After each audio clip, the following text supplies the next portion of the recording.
Alright guys, week 32 and here's the update. It's been a couple weeks. I got a new phone and I couldn't get the microphone going, but we're back. Here's the Mexican lime first. You know, we're still getting new flushes of growth here, so that's pretty cool. But temperatures have been dropping pretty significantly recently, down to highs in the low 70s and lows in the 50s, almost maybe 50 itself. We're still growing. No flowers yet, but doing fine. Next is the blueberry, and it looks to me like we're getting some flowers right there, huh? I know my other blueberries are flowering. If not, still getting new foliage. So this continues to grow well. And our Boyce Avocado is still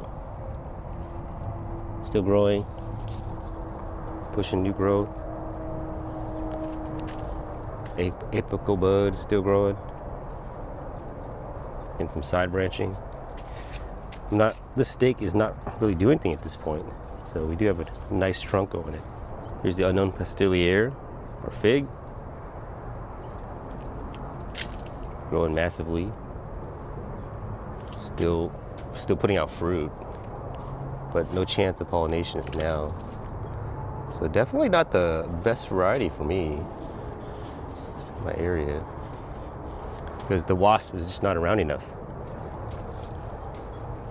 So I might just give this away, or I don't know, we'll see. Maybe I'll start a new cutting and give the big one away.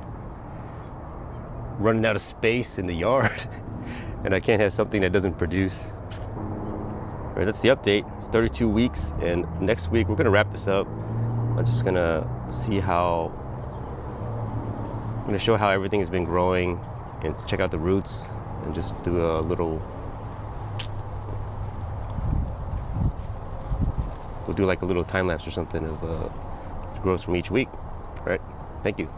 Rose gone wild, that's what they call me. I'm the man with a plan, growing naturally.